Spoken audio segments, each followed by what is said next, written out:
Bonsoir à tous et bienvenue sur le plateau de la Semaine Éco. Je suis ravie de vous retrouver. C'est ici et c'est chaque jeudi soir que l'on vous parle en direct des enjeux économiques nationaux et qui concernent les institutions, les entreprises et qui vous concernent vous aussi dans votre quotidien. Le week-end dernier, la capitale a été absorbée par un gigantesque trou. Un affaissement spectaculaire, rappelez-vous, s'est produit sur l'autoroute qui mène de Zeralda à Ben Aknoum. À cause de ce trou, 5 véhicules qui roulaient sur l'autoroute ont fait une chute libre de près de 10 mètres de profondeur et 11 personnes sont blessées sur le plan moral et blessées aussi au plan physique. Et le pire dans cette histoire, c'est que cette situation n'est qu'un épiphénomène. Cette histoire nous rappelle en fait à quel point les tapis routiers et autoroutiers sont fragiles en Algérie. Et puis ça nous rappelle qu'une route chez nous, elle n'est pas prête d'être terminée, qu'il faut déjà la refaire. Alors pourquoi nos routes sont si mauvaises? Qui en est le responsable? Et comment éviter des situations aussi dramatiques que celle qui s'est déroulée vendredi dernier à Ben Aknoum? Voici ce dont nous allons vous parler ce soir avec nos invités. Bonsoir messieurs. Khalifi Mouloud, vous êtes président de l'Association générale d'entrepreneurs algériens. Merci d'être là. À vos côtés, Yazid Boulkalem, président de l'APC de Ilela Omalou, qui se trouve à 70 km de la ville de Tizi Ouzou. Merci d'avoir fait le déplacement pour nous depuis Tizi. Et M. Chtebe Boalem, bonsoir, vous êtes le directeur général des moyens d'études et de réalisation au ministère des Transports et des Travaux publics. Et à vos côtés, Omar Hadjres, vous êtes le président de l'Organisation nationale des ingénieurs agréés en génie civil. Je suis ravie que vous soyez là car je vous avoue que cela a été particulièrement difficile pour nous, pour l'équipe de la Semaine Éco, de convaincre les différents protagonistes de parler et de se déplacer aussi pour parler de cette situation liée au mauvais état des routes, qui, je vous le disais, est finalement une situation latente qui ne date pas d'hier. Notre reporter a fait le choix de revenir en arrière pour nous rafraîchir la mémoire et nous parler des différentes situations d'affaissement de route qui se sont passées dans un passé qui est relativement proche. Le reportage est de Bouchra Bouali. Vendredi dernier, à 21h06, le sol se dérobe sous les roues de 5 voitures roulant sur l'autoroute Ben Aknoum-Zeralda. Les véhicules ont été engloutis dans un cratère de 10 mètres de profondeur et 20 mètres de large. Par chance, il n'y a eu aucun mort. Cet affaissement de terrain a été provoqué, selon les responsables du secteur des travaux publics, par l'effondrement d'une canalisation d'évacuation des eaux suite aux fortes pluies enregistrées dans la capitale durant cette période. Malheureusement, l'Algérie n'en est pas à son premier effondrement de route. Il y en a eu bien d'autres, mais pas de la même ampleur. On se rappellera à titre d'exemple de ceux de Djidjel à Lawana et à Al-Miliya, de l'effondrement du tronçon du tunnel 1 gauche de Djbel El-Wahsh à Constantine, ou encore le tronçon de Djebahia à Bouira sur l'autoroute Est-Ouest. Ceci démontre, si besoin est, la nécessité des travaux de réfection et de traitement contre les dégradations causées par l'érosion naturelle et la circulation de véhicules devenue de plus en plus importante en raison de l'augmentation du parc automobile, sans compter les poids lourds qui roulent souvent en surcharge. L'Algérie a d'ailleurs déboursé depuis 1999 850 milliards de dinars pour l'entretien des routes. À cet effet, le département de Boujamaat Talaï consacre chaque année une enveloppe financière de 30 milliards de dinars pour l'entretien des différents axes du réseau routier au niveau national. Or, la Banque mondiale recommande de dépenser l'équivalent de 1 à 2% de la valeur du patrimoine routier pour l'entretien, ce qui représente environ 200 milliards de dinars dans le cas de l'Algérie, dont le réseau routier et autoroutier est passé de 100 000 km à la fin des années 90 à 124 000 km l'année dernière. Par ailleurs, le secteur projette de spécialiser certaines entreprises de taille moyenne dans les opérations d'entretien courant. Elles serviront d'appui aux unités de surveillance et d'intervention rapide, installées dernièrement et chargées de contrôler l'état des routes et autoroutes. Pour éviter qu'il y ait encore des glissements. Donc la DTP, en coordination avec les structures du ministère, ont installé un système de contrôle, tout simplement. C'est une pratique tout à fait normale. Il y a une surveillance régulière. Là-dessus, il faut être tranquille. J'espère qu'en termes de prévention, on évitera tout glissement futur. Pour rappel, dans le souci de préserver le patrimoine infrastructurel, des tronçons réalisés dans le cadre de l'ancien programme de l'autoroute Est-Ouest avant 2006 connaissent des opérations de mise à niveau, à l'image de celle du tronçon L'Khdaria-Bouira sur 33 km, dont une section de 20 km a été livrée à la circulation 2 jours plus tôt. Nous sommes satisfaits de la cadence ainsi que de la bonne qualité des travaux en cours et nous sommes fiers que les entreprises réalisatrices soient toutes algériennes. 5 autres kilomètres seront réceptionnés vers la fin du mois courant. Le reste, et donc la totalité du projet, sera livré en janvier prochain. On aura donc l'occasion au cours de cette émission justement de parler de cet épisode qui dure depuis plusieurs années déjà, c'est-à-dire les conditions difficiles de réalisation du tronçon L'Khdaria-Bouira. Mais avant cela, et on a pu le voir également dans le commentaire de Bouchra Bouali, que plusieurs épisodes d'affaissement se sont produits dans plusieurs wilayas dans le pays. Mais bon, on est d'accord pour dire qu'un cratère qui a englouti 5 véhicules, on est dans du jamais vu. Alors première question, est-ce que ce qui s'est passé vendredi dernier aurait pu être évité? La question Monsieur pour moi. Oui. Merci.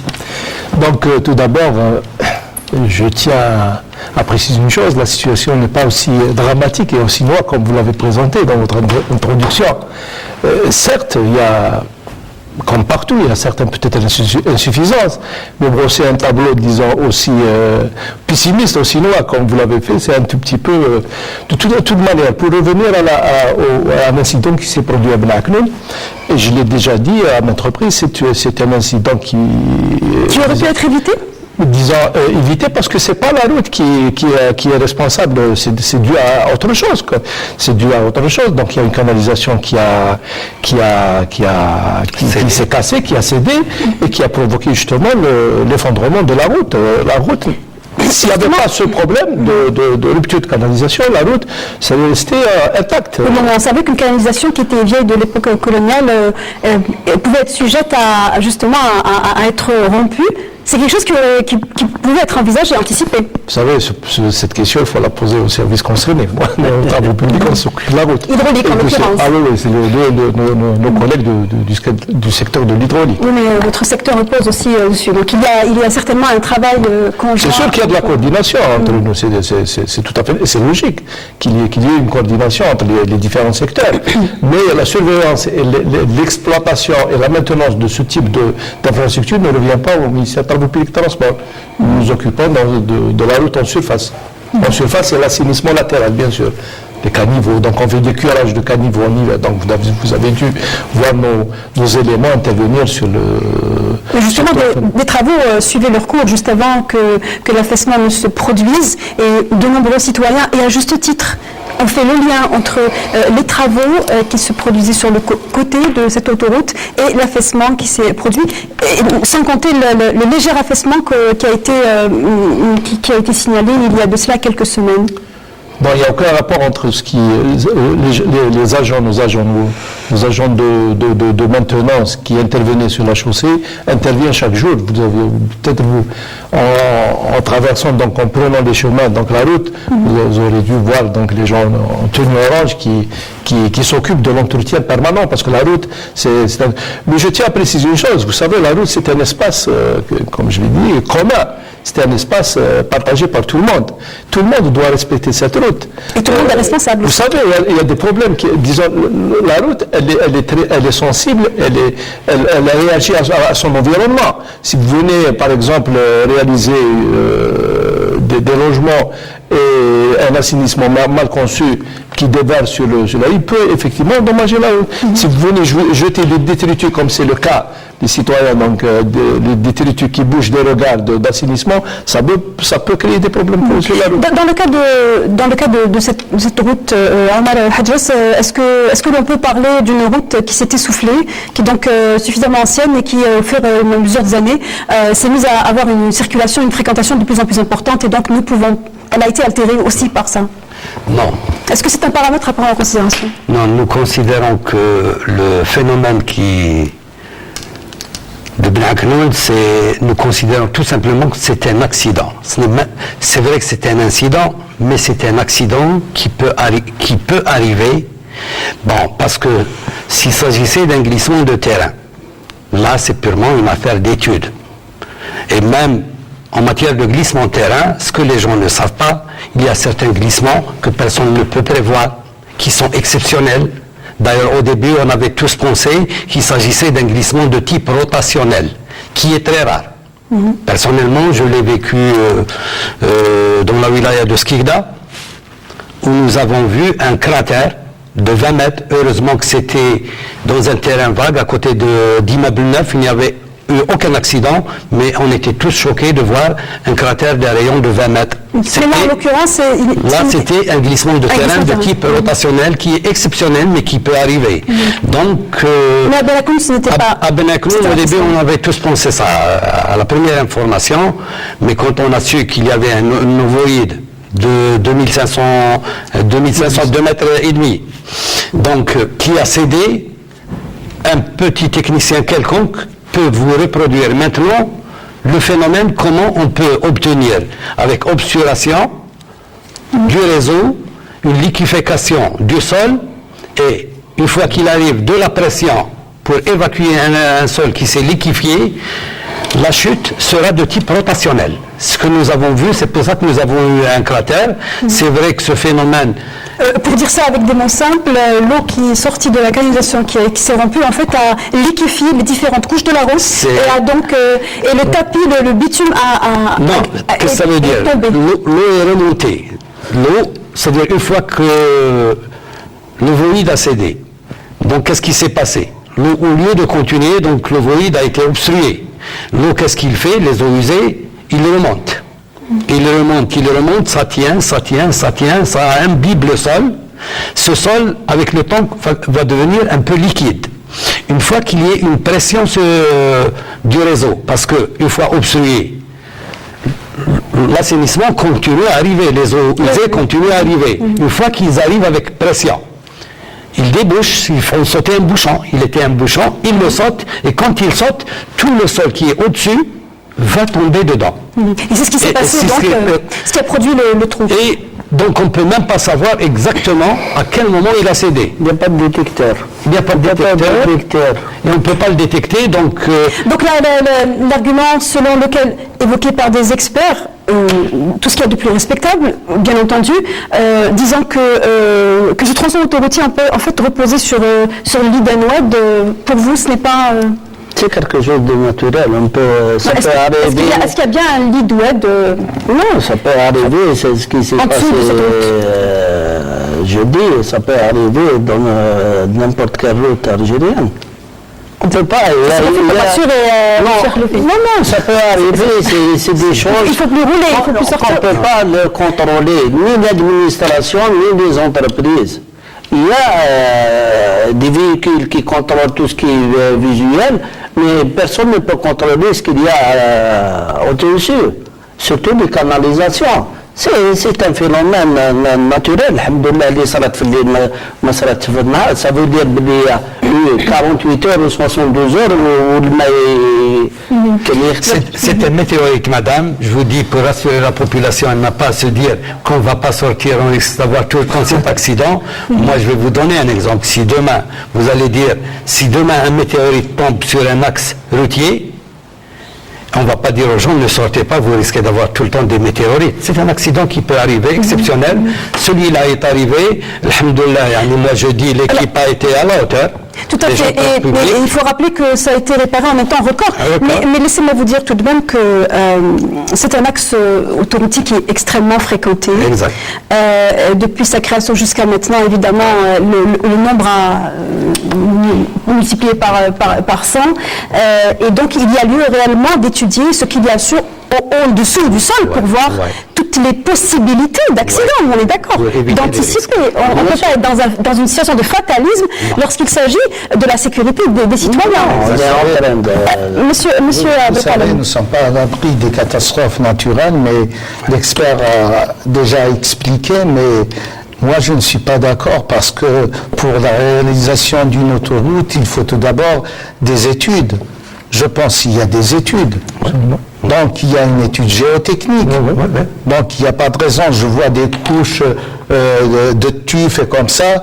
Mais oui, c'est vrai, on dit nous ne sommes pas à l'abri des catastrophes, mais en Espagne, il y a l'effondrement d'un pont, il y a toute une responsabilité d'un ministère. Ouais. Je pense qu'il faut tout d'abord chercher les causes. Quoique nous savons, il y a la conduite des eaux usées, mais est-ce qu'il y a une étude? Est-ce que lors de la réalisation de l'autoroute, est-ce qu'ils ont prévu comme quoi il y a des poids lourds, il y a une circulation, il y a aussi une canalisation qui est ancienne, qui est vieillissante. Je pense c'est vrai, c'est une catastrophe, mais il faut tout d'abord revoir pas mal de choses. Alors, et la sécurité du citoyen est la plus importante. Vous avez soulevé un point très important, celui de la responsabilité. Et souvent en Algérie, il faut le dire, il se passe des situations où le citoyen est plus ou moins victime. En tout cas, c'était le cas à Ben Aknoun. Les responsabilités ne sont pas identifiées, ne sont pas ciblées. On ne termine jamais l'histoire en identifiant les responsables et en disant voilà là où on a fauté et qui aussi va payer finalement. Parce qu'il est question aussi que les situations telles que celle-ci ne se répètent pas. Ouais.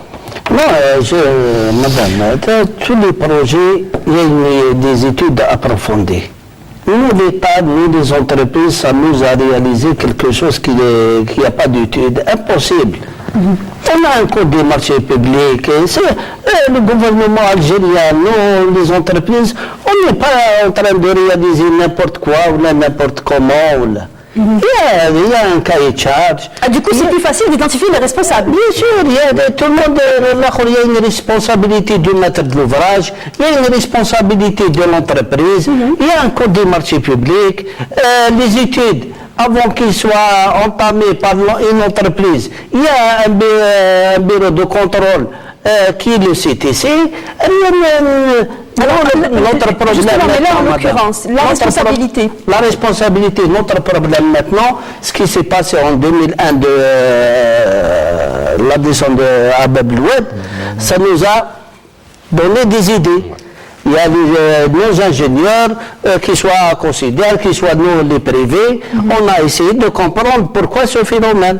On a essayé d'avoir des études des années 40 et des années 50. On a essayé de voir qu'est-ce qu'il y a. Voilà. Même le métro, dernièrement, le métro à la Grand Poste, on a trouvé des choses de 1800, 1700. Oui, bon, ça c'est positif. Ça sera d'ailleurs au passage. Ce qu'il y a en dessous, on n'a pas encore réalisé ce qu'il y a en dessous.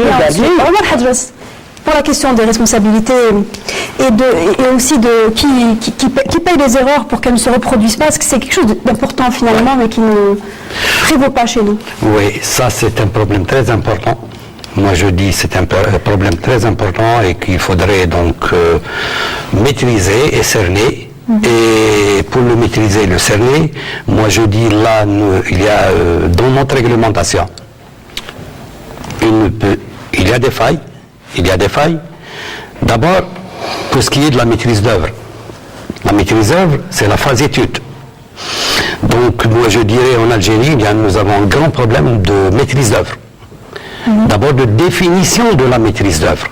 Que ce soit en travaux publics, que ce soit en bâtiment aussi. Moi, je suis vraiment désolé, et je l'ai toujours crié haut et fort, et de dire c'est vraiment dommage que le seul texte réglementaire où nous retrouvons, moi je dis parce que nous avons épluché, pour retrouver l'expression maîtrise d'œuvre, c'est un arrêté interministériel.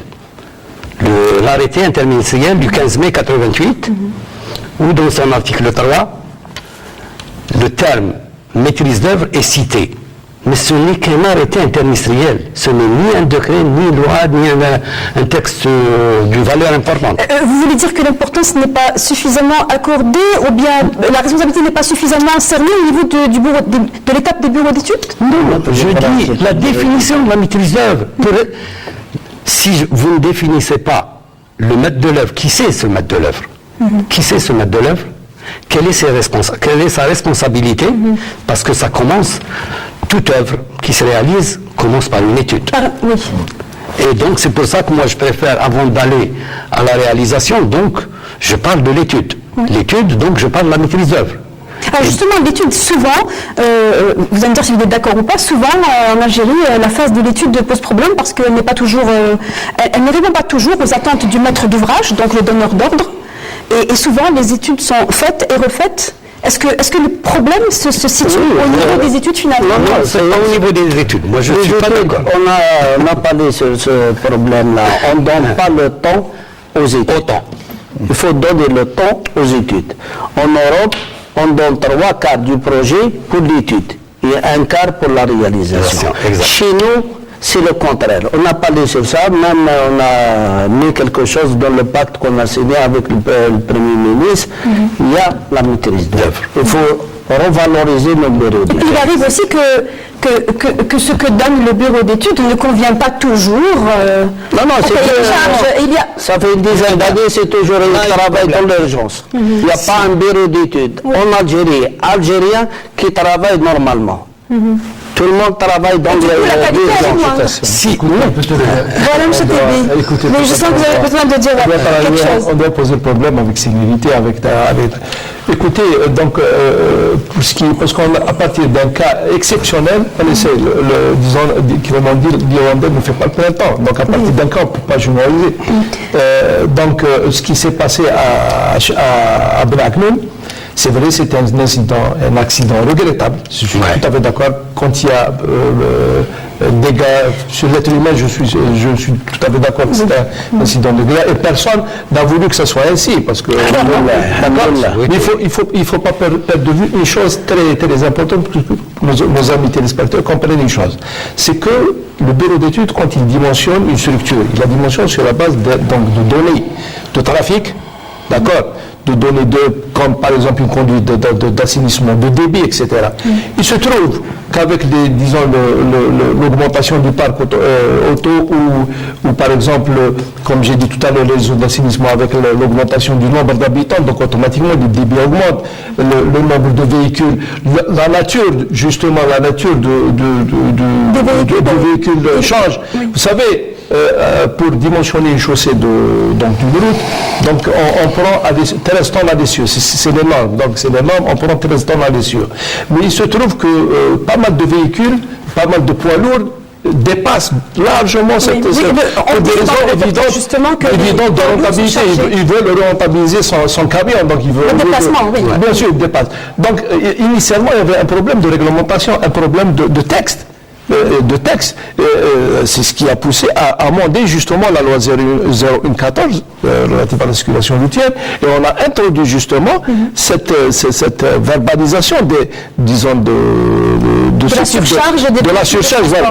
Maintenant, on est en train de finaliser avec les textes d'application, et il faut aussi se donner les moyens de contrôler. Donc il faut des moyens de pesage, donc mobile ou la fixe, pour permettre donc de voir est-ce que le camion il respecte le poids addition ou il dépasse. Donc vous savez, quand on dimensionne, le bureau dimensionne bien sur la base de... Écoutez, il y a des phases, il y a des normes, il y a des règlements, tout le monde... Mais vous n'êtes pas d'accord pour dire que le travail du bureau d'études est souvent bâclé, souvent relégué comme une étape accélérée, on va dire. Peut-être, c'est vrai, peut-être des fois on met de la pression, mais généralement, il y a l'honnêteté intellectuelle de l'ingénieur qui conçoit. Personnellement, je suis ingénieur. En tant qu'ingénieur, je n'acceptais jamais de faire des choses à demi-mesure. Il y a une responsabilité vis-à-vis d'autrui, parce que ça peut se retourner contre moi. Vous savez, j'ai ma famille qui habite la région. Vous savez, je pouvais tomber sur le truc. Est-ce que vous pensez que... il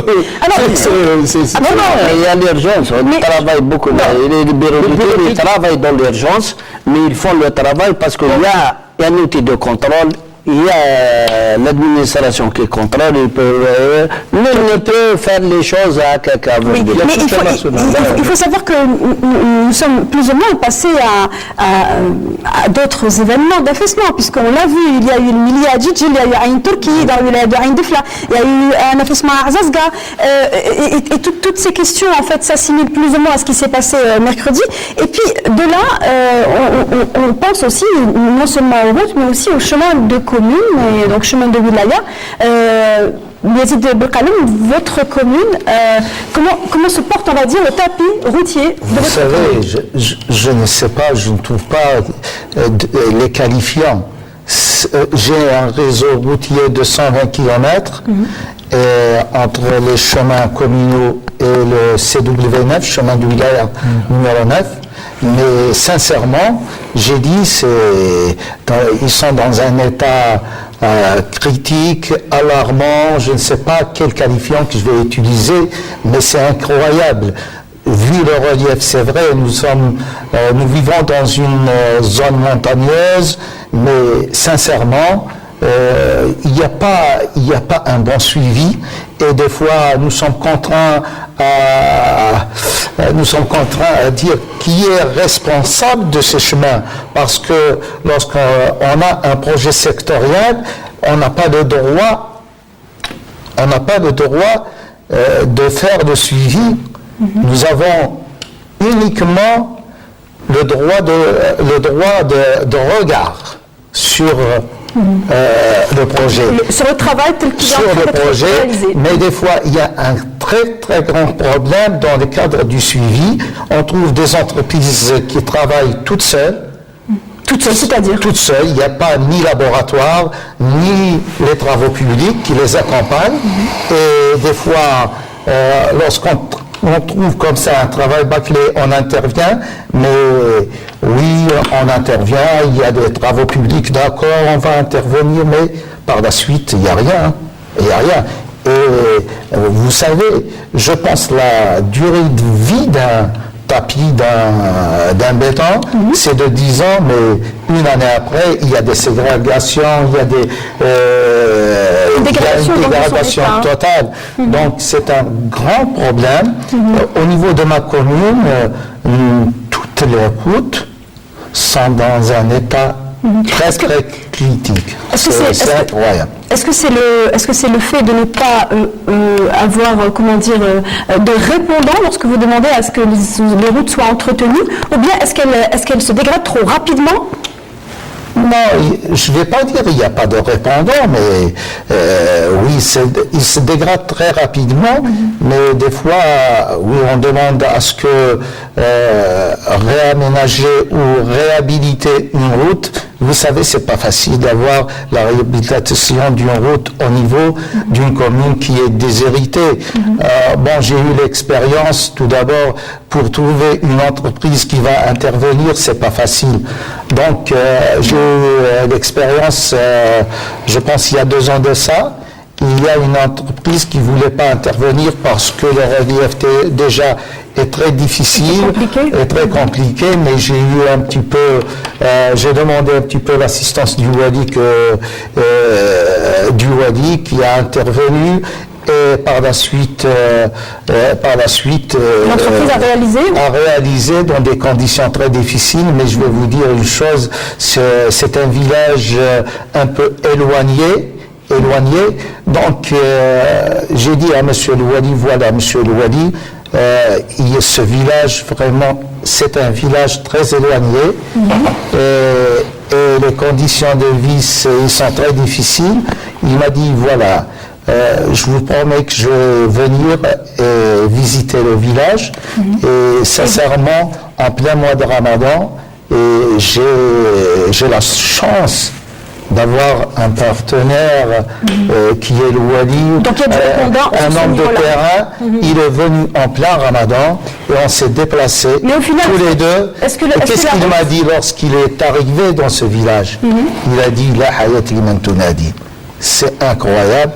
Et il m'a accordé, c'est vrai, une enveloppe de 2,9 milliards. Bon, il n'est pas réalisé à ce jour parce que c'est en sectoriel. Donc ce sont des difficultés, justement, on va revenir à cet exemple, mais c'est un exemple que beaucoup d'Algériens connaissent. Des routes, en tout cas, ils ne le vivent pas en tant que responsable de commune, mais en tant que citoyen, en tant qu'usager des routes. Ce sont des routes qui, très rapidement, en fait, se dégradent. Elles sont toutes neuves, et puis le lendemain, il y a déjà des nids de poules, il y a des trous. On est dans un problème d'incompétence. Si vous permettez, ce n'est pas des nids de poules. S'il vous plaît, des ségrégations, là, c'est la qualité du béton. Oui. C'est la qualité du béton. Lorsqu'on réalise une route, comme le CW9, par 2 entreprises et en l'espace de 8 mois, 10 mois, 12 mois, il y a dégradation totale, donc ça donne à réfléchir.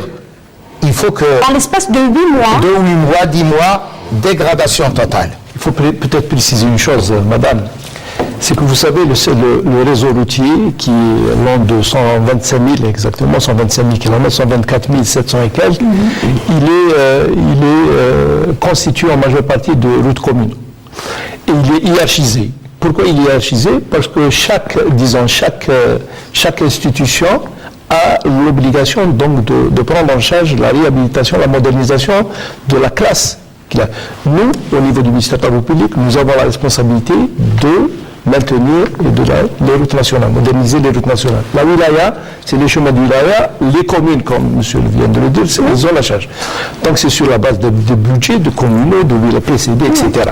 Donc, en fin de compte, il pose 2 problèmes. Maintenant, le problème de qualité. Sachez que, madame, que sur les 125 000 km, nous avons des indicateurs de qualité. Donc, nous suivons, il y a un suivi. Donc, il y a des structures il y a une structure qui suit nous avons pratiquement 85% de routes, toutes catégories confondues, qui sont classées de bon à très bon. Et je peux vous dire que nous sommes de loin bien classés par rapport à d'autres pays, mieux lotis par rapport à d'autres pays, disons, voisins. Pour ne pas, oui, si on se compare à l'Afrique, oui. Très bien. Maintenant, effectivement, il pose le problème du suivi de la qualité de réalisation. Ça, c'est vrai, c'est un problème, mais qui est dû, peut-être, c'est vrai, à un certain moment donné, l'ampleur justement du programme lancé, pratiquement toutes les communes ont connu un revêtement, et tout le monde demande pratiquement à revêtir le réseau. Cette disons, dynamique qui s'est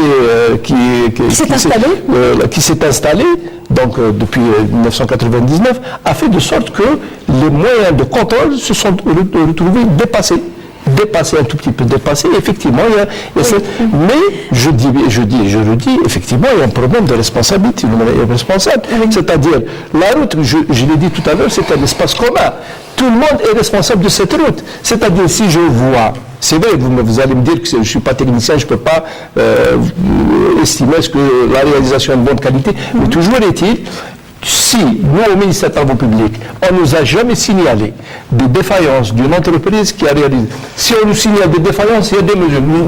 C'est au niveau du ministère, il y a une structure qui donne la qualification, et le monsieur peut vous le confirmer, la qualification et la classification des entreprises.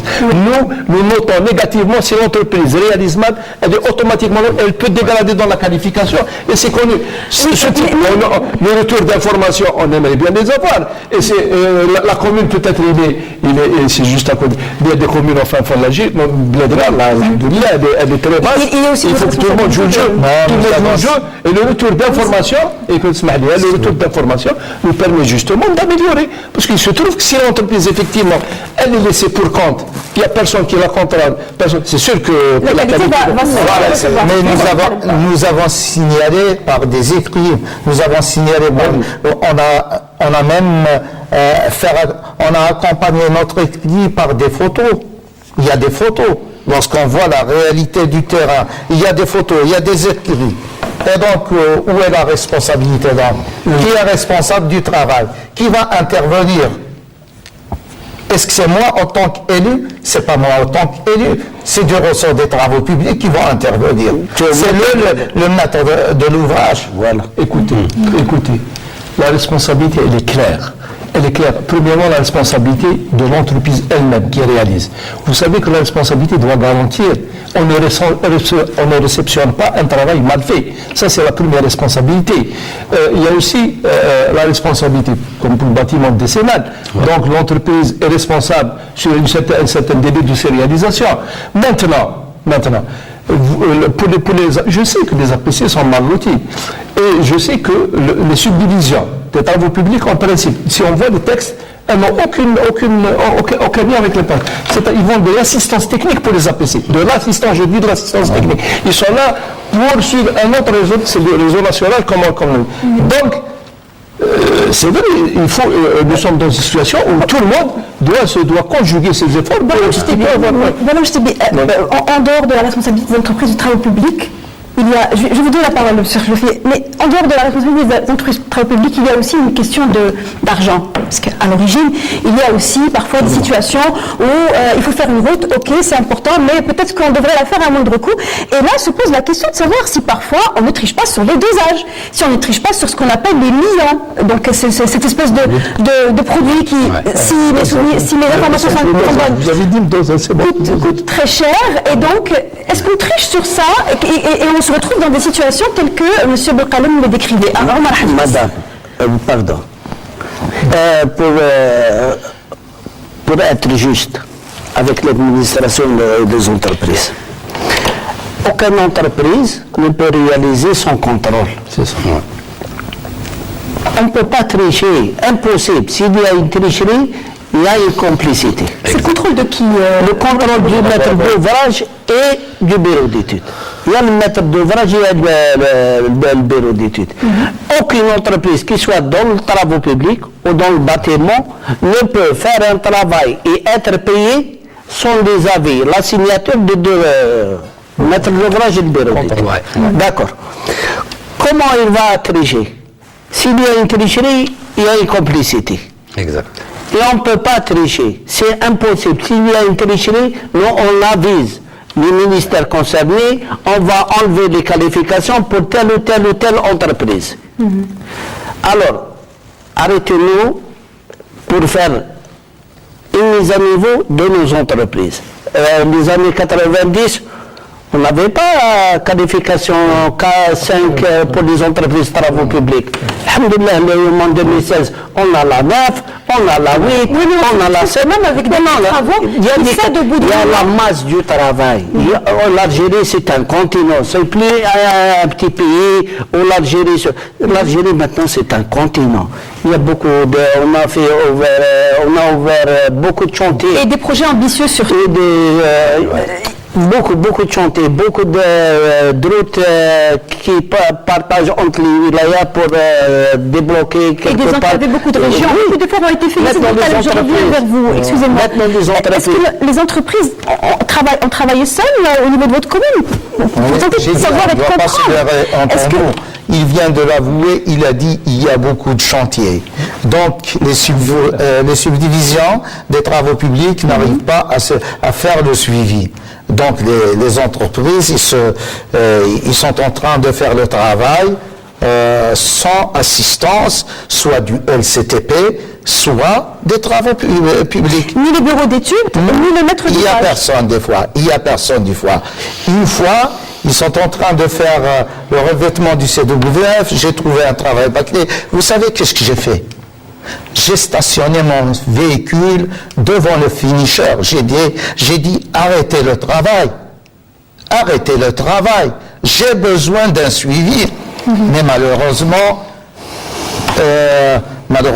rien n'est fait. Rien n'est fait, c'est la réalité amère. Oui. On sent ces régions, j'ai pas utilisé ce mot, mais quasiment abandonnées finalement, bien qu'il y ait un process, une organisation en amont qui est prévue. Oui, je ne pourrais pas en aucun cas contredire ce président de l'APC, puisqu'il a vécu son projet lui-même.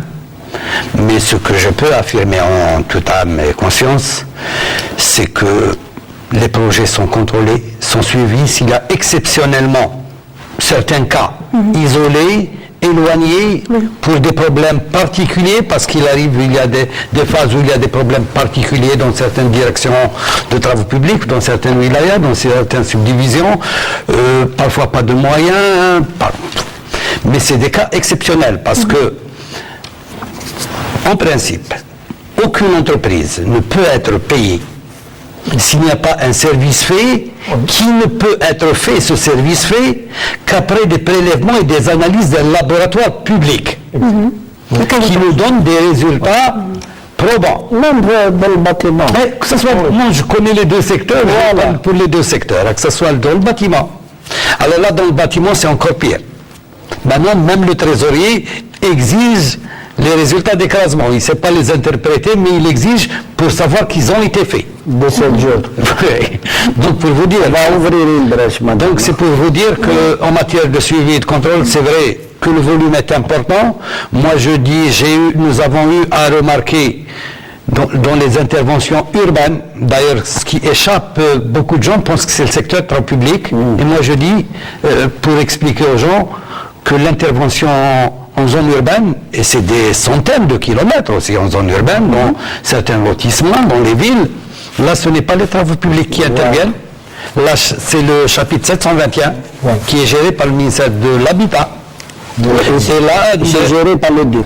C'est géré par le Duc, donc pour le compte du ministre de l'Habitat. Et là, il y a un petit problème. Il y a un grand problème. Moi, je ne l'appelle pas grand problème, mais je dis petit problème. Pourquoi? Parce que dans le choix des entreprises, parce que les entreprises prennent des projets d'aménagement et on leur ajoute la réalisation de la voirie. Oui, c'est ça.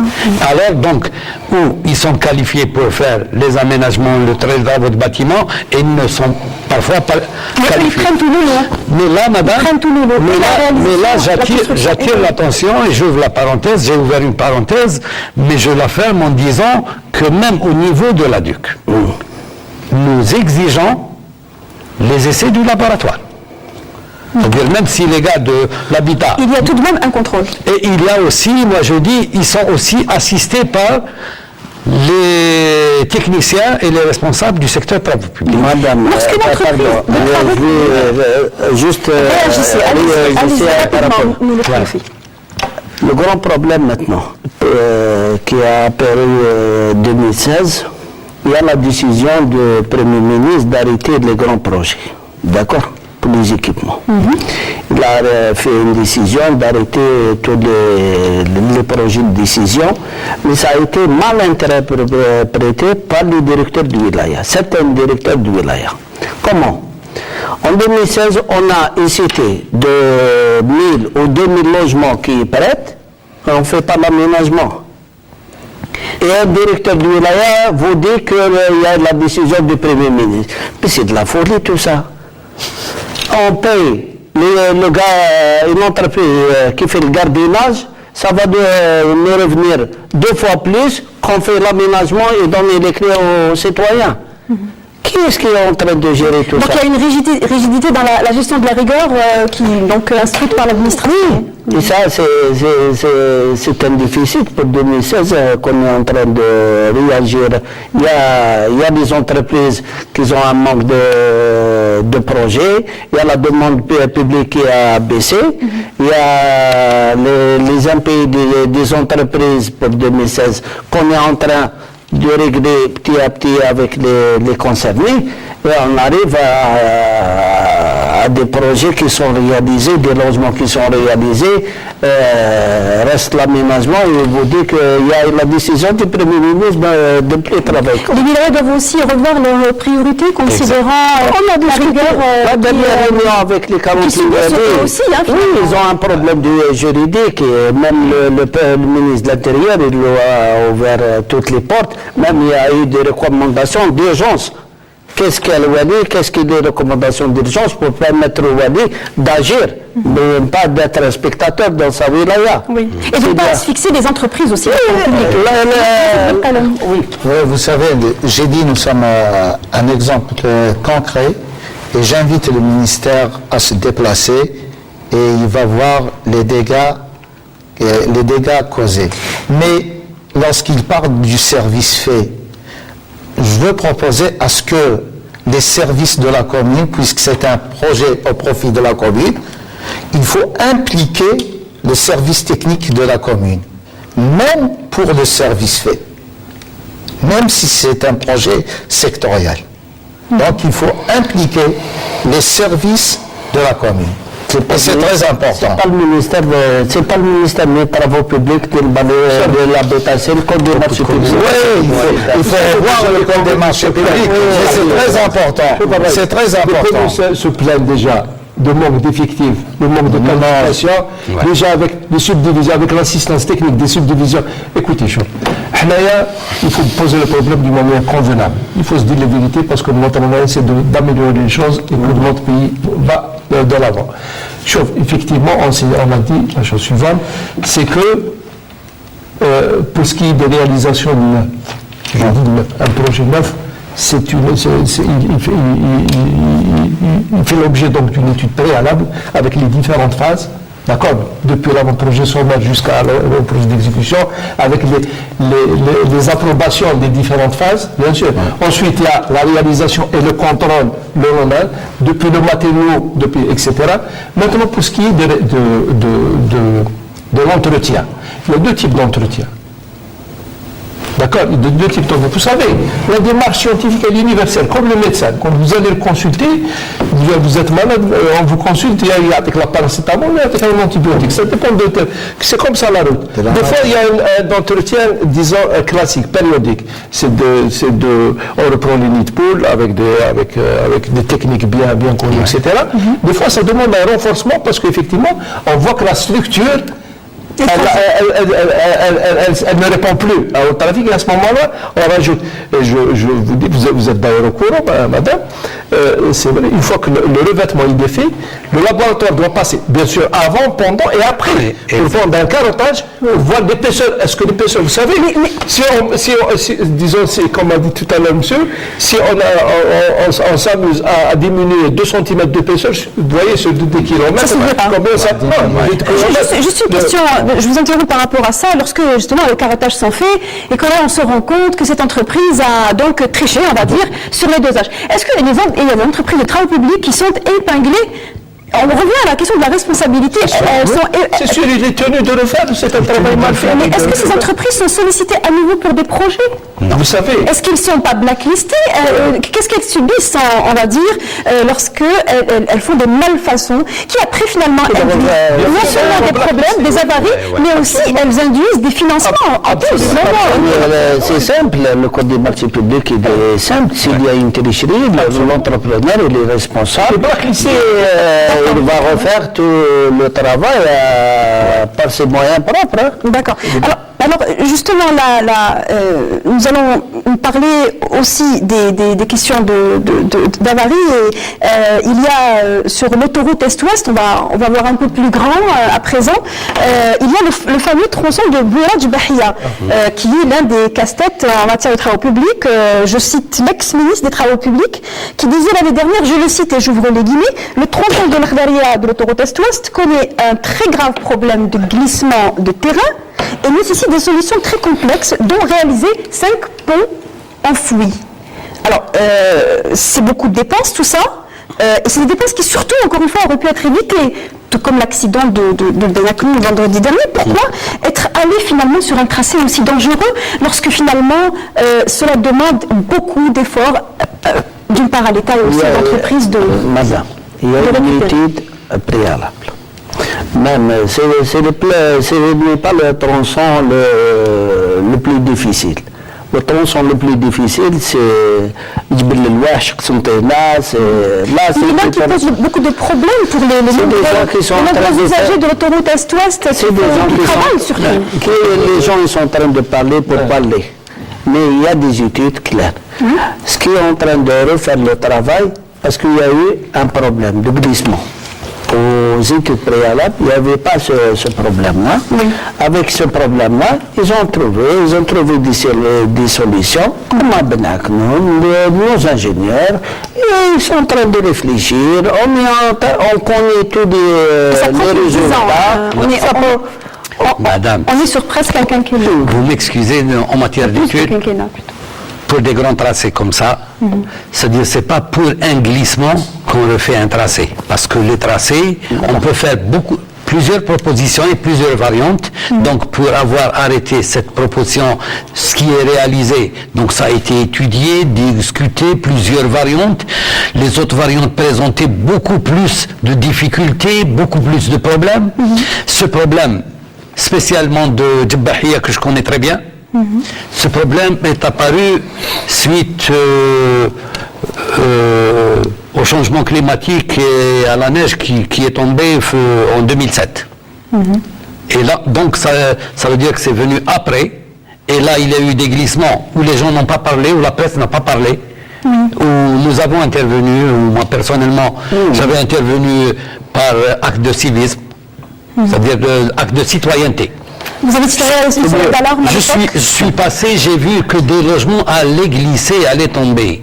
Et j'ai alerté par acte de citoyenneté, je me suis arrêté, j'ai pris des photos, j'ai signalé à M. Louali, au chef de Daïra, au président de la commune. C'était en 2007. Quand il y a eu les grandes tombées de neige. Donc, ce qui est dramatique chez nous, c'est qu'on se plaint de beaucoup de pluie lorsqu'il s'agit de routes, mais l'agriculture est toujours aussi autant en difficulté. C'est incroyable. On est dans une situation délicate. C'est un tronçon qui est sujet à la base. On l'avait remarqué dans cette période, les glissements, donc des habitations étaient déjà en danger. Et donc là, ça a été une découverte où c'est pas un petit point qui a glissé, c'est une masse qui a glissé. Et c'est un sol qui est devenu glissant. D'ailleurs, moi je me demande pourquoi la presse n'en a jamais parlé, qu'il y a là-bas un oléoduc. Et chaque fois, il y avait des fuites. De l'oléoduc, je dis bien l'oléoduc, c'est du pétrole. Donc moi je dis, ce petit tronçon de pétrole, l'oléoduc il fait passer un peu du pétrole et ça passe juste à côté. Et là, personne n'en a parlé. Quand il y a eu le glissement pour les logements, personne n'en a parlé. La route, parce que c'est tout le monde qui m'emprunte. Et maintenant, bon, il y a un petit problème. Nous le considérons. C'est vrai que pour le citoyen, ça paraît complexe, mais pour nos ingénieurs, pour le ministère, pour nos ingénieurs, il y a un problème, certes, mais il y a un remède. Dans l'entreprise est capable de prendre en Bien compte. sûr, bien sûr. Et la technique est maîtrisée. Le problème du glissement de Bouira. En quelques mots pour finir, justement. Le glissement de Bouira, en même titre que les autres glissements à Galmas ou Garas, donc c'est des zones connues pour être des sols glissants. Donc vous savez, je l'ai dit tout à l'heure, peut-être je ne me suis pas fait bien comprendre que la route réagit et agit à l'environnement. Vous savez, je vous rappelle que ce tronçon de Bouira, il a été réalisé, c'est parmi les premiers tronçons de l'autoroute. Il n'a pas, initialement, il n'a pas glissé. S'il a commencé à glisser, c'est qu'il y a quelque chose, c'est qu'il y a un phénomène. Vous savez, un sol, un terrain, c'est comme un être humain. Il a un nom et un prénom. Le nom, c'est la cohésion, et le prénom, c'est l'ongle de frottement. Voilà, l'ongle de frottement, la cohésion. C'est deux caractéristiques. Si vous touchez à ces deux caractéristiques, le terrain change. C'est sûr que si vous allez venir téléporter donc de part et d'autre de la route, vous allez déranger l'autre. Il se trouve que nous sommes des victimes, comme et on se retrouve au bord des accusés. C'est pas normal. La route n'a rien à voir. La structure de la route, elle est bien dimensionnée. Je vais quand même apporter un élément. Depuis des années 80. Les gens doivent comprendre pourquoi on fait ça. On doit faire comprendre les gens que c'est des problèmes. Alhamdoulilah, c'est des problèmes que nos ingénieurs, nous-mêmes, on est en train de maîtriser la technique et du logement et des travaux publics. Il nous reste encore quelques minutes et pour apporter de l'eau à votre moulin, je suis moi-même en tant que reporter à l'époque témoin que ce tronçon-là a commencé à être emprunté avant même la fin, la finalisation. Donc effectivement, il a une responsabilité combinée. Mais ce que je comprendrais, moi en tant qu'usager aussi, c'est que sur le tronçon, certains tronçons de l'autoroute Est-Ouest, lorsque vous vous arrêtez sur la bande d'arrêt d'urgence, vous ne pouvez pas ouvrir la porte. Parce que la bande d'arrêt d'urgence est extrêmement exiguë. Elle est en fait scindée en deux, elle est plus courte que ce qu'il nous faudrait. Pourquoi avoir diminué la superficie qui est normalement normalisée sur les bandes d'arrêt d'urgence de l'autoroute Est-Ouest?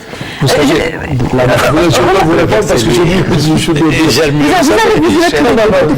vous savez, l'autoroute, elle a été conçue et étudiée selon des normes ICTAD, c'est connu, des normes internationales. Maintenant, pour pouvoir stationner en toute sécurité, vous savez, si vous vous arrêtez dans une bande d'arrêt d'urgence sur l'autoroute, vous avez une chance de survie de 10 minutes, c'est-à-dire si vous dépassez 10 minutes d'arrêt, vous risquez un accident. Et c'est les normes. Donc il faut pas la prévoir. Non, écoutez, il y a des refuges, ce qu'on appelle des refuges. Il faut s'arrêter dans un refuge. La question est-ce que... C'est des espaces que nous créons pour que... La question que je pose à nouveau, est-ce que les refuges n'ont pas été mis en place justement pour parer à la défaillance qui est celle d'une bande d'arrêt d'urgence exiguë? C'est une technique La bande d'arrêt d'urgence, internationale. c'est une bande de rabattement. C'est une bande de rabattement parce que c'est des voies à haute vitesse. Donc, Pour vous donner plus le temps de vivre. voilà, c'est un rabattement. Si vous vous arrêtez, vous risquez de. Ça, c'est- Omar Hadjouas, donc si quelqu'un a une grosse voiture, il ne faut pas qu'il s'arrête en fait. Sur la bande d'arrêt d'urgence, pour certains tronçons de l'autoroute nationale. Il y a l'aftar qui peut s'arrêter. Tout le monde peut s'arrêter. Non, c'est-à-dire la bande d'arrêt d'urgence, c'est une bande pour commencer à décélérer. À réduire votre de vitesse. décélération, ouais. Vous êtes à 120 km/h parce que nos autoroutes sont conçues pour entre 110 et 130. C'est comme ça la courbe. Non, nous prenons la moyenne. C'est-à-dire ils sont limités à 120, mais leur conception, c'est dans ce sens. C'est-à-dire les calculs sont faits pour recevoir une vitesse comprise entre 110 et 130. Donc nous prenons la moyenne. Et là, quand vous êtes à 120, vous ne pouvez pas vous arrêter immédiatement. Vous ne pouvez pas stopper, sec. Et là, vous devez décélérer. Donc, on doit vous prévoir une zone de décélération pour aller Vers ce dans que une vous avez- zone où vous pouvez vous arrêter, vous pouvez vous reposer. et vous On n'est pas pouvez- censé s'arrêter sur ces bandes d'arrêt d'urgence. C'est bon à savoir pour les gens qui nous regardent. Et puis une dernière question, car il nous reste encore une minute, mais très rapidement, une question pour chacun. Aujourd'hui, voilà, les temps sont durs, l'argent manque et les routes, il se trouve qu'en Algérie, la route est le vecteur de transport numéro 1, bien devant le rail et bien devant le maritime et l'aérien. Pourquoi est-ce qu'il n'y a pas de péage? Parce que finalement, ces autoroutes-là sur lesquelles l'État a énormément fourni d'efforts sont peut-être rentables, mais pas suffisamment. Omar Hadjouas. Donc, pour cette question, moi je dirais c'est mon avis personnel, hein, c'est-à-dire ça n'engage que moi. Je dirais donc pour arriver à un péage, d'abord il faudrait terminer totalement cette autoroute. Et je dirais là, non pas en tant que bureau d'études, mais en tant qu'ingénieur, je dirais en tant qu'usager. Moi je vois mal pourquoi des gens, ou moi-même, j'irai payer si cette autoroute n'est pas terminée. Donc ça c'est une chose. Le deuxième point, moi je dirais, bon, à ma connaissance, les péages sont prévus, mais pour quand est-ce que c'est une décision qui ne peut me revenir. Monsieur le ministre, pas à l'ordre du jour. Oui. Il reste encore 2 minutes. À vous, monsieur Boualem Chatibi, la question de péage nécessaire? Écoutez, nous, disons nécessaire, vous savez, le système de péage, il existe de par le monde. Il existe de par le monde, et ça permet aussi, il ne faut pas oublier que le péage, c'est un moyen qui permet de garder un certain niveau de service. C'est-à-dire que... Un entretien, oui. Un entretien, bien sûr, un certain niveau de service. Si un citoyen paie, c'est qu'il est à même d'exiger un niveau de service et une qualité de... C'est tout à fait normal. Donc, mais pour le péage, en même temps, nous sommes en train aussi d'aménager les voies de substitution, ce qu'on appelle voies de substitution, parce qu'il ne faut pas obliger la personne à passer à payer. Donc, il faut lui offrir la possibilité de substitution pour qu'il puisse passer. Que ce ne soit pas à la Dalton. Monsieur Khalifi. Moi, je vais laisser le péage pour le ministère parce que je remercie beaucoup plus nos entreprises. C'est une année qui a été difficile pour l'ensemble des entreprises algériennes. Et 2017, ça va être encore plus. Ce qu'il y a, je demande aux citoyens, pour les entreprises de réalisation de logements ou de travaux publics, de faire confiance à leurs entreprises. Je suis tranquille, là, je suis tranquille. Pourquoi? Parce que j'ai trouvé des jeunes entreprises qui vont prendre les choses en main. Donc vous avez de l'espoir pour la profession? Non, j'ai de l'espoir maintenant pour la survie du secteur du bâtiment en Algérie. Je suis tranquille. Mais ce qu'il y a, les citoyens algériens, il faut qu'ils fassent confiance à leurs entreprises. Il va falloir un peu de temps. Et 2017, ça va être très difficile, et pour les entreprises, et pour les projets qui vont intervenir. Et pour les citoyens aussi. Oui, ça va être difficile, il faut comprendre. Moi, je vais comprendre autrement à quoi ça sert de payer les péages, puisque le citoyen, il paye la vignette pour l'entretien des routes. Et en réalité, sur le terrain, il n'y a pas d'entretien des routes. Et je dis la commune ne perçoit pas la somme de la vignette pour entretenir la route. Effectivement. Donc, merci. Justement, la question épineuse du financement des collectivités locales et des communes, c'est le sujet que nous allons bientôt aborder justement. Merci à vous, Isabelle Kalem. Je rappelle que vous êtes le président de la commune de Iloula Oumalou. Merci d'avoir été avec nous. Merci, monsieur Mouloud Khnoufi, président de l'Association générale d'entrepreneurs algériens. Merci à vous. Merci, Boualem Chetebi, directeur général des moyens d'études et de réalisation au ministère des Transports et Travaux publics. Et merci à Omar Hadjres, président de l'Organisation nationale des ingénieurs agréés en génie civil. Merci de nous suivre et de nous être fidèles. On se retrouve la semaine prochaine, mais entre-temps, nous interagissons sur notre page Facebook, La Semaine Éco. Très bonne soirée à tous, à jeudi prochain.